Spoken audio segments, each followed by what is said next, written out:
fucking amateur still. This is embarrassing. You have no dick.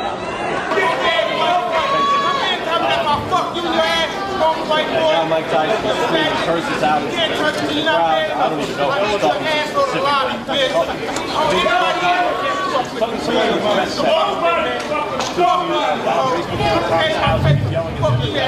Everybody. What up, guys? Today we've got a matchup that's part spectacle, part circus, with maybe a sprinkling of a real fight in there somewhere. Jakepaul versus Miketyson. Now, before we dive in, I feel I should say I don't fully support this fight. Tyson is nearly 60 and has been retired for 20 years, while Jake is boxing somewhat regularly and in his physical prime. But this is boxing in 2024, and apparently anything goes. Let's start by getting one thing out of the way. Despite all the is he or isn't he talk, Jakepaul has been training hard as a boxer for 6 years. True, he's mainly faced MMA fighters and social media personalities, but he's picked up a legit skill set and packs some real power in that right hand. Jake's made it clear he can handle himself in the ring, within his limitations, but now he's stepping in with Iron Mike. And while Tyson's almost 60, Mike is Mike. Even at his age, he's still got that raw, instinctive power and explosiveness. Tyson doesn't need fancy setups. He's all about those bursts of destruction. He may not have the gas tank for 12 rounds, but one well-timed punch from Iron Mike, and Jake might be rethinking his whole career path.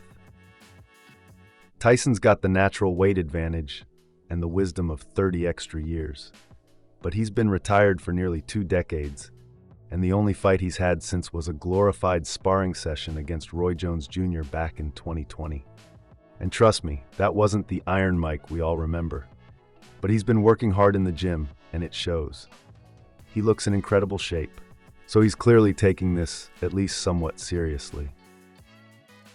So how's this fight actually going to play out? For Jake, this is all about staying on his toes.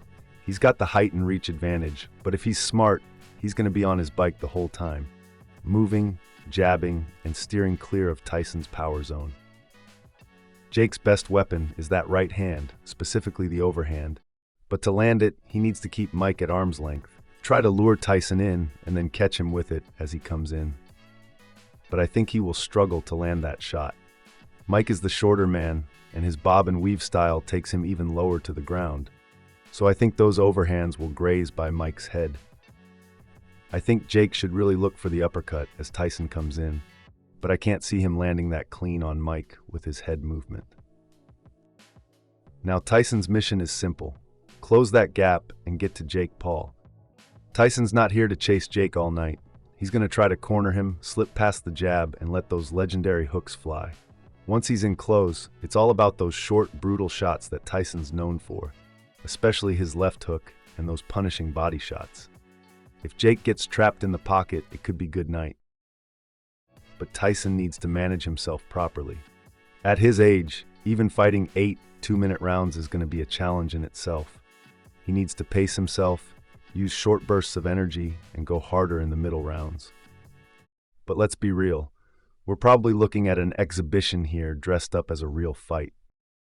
Nobody wants to see Tyson seriously hurt, and Jake's not looking to go toe-to-toe with a guy who made an entire era of heavyweights quake in their boots.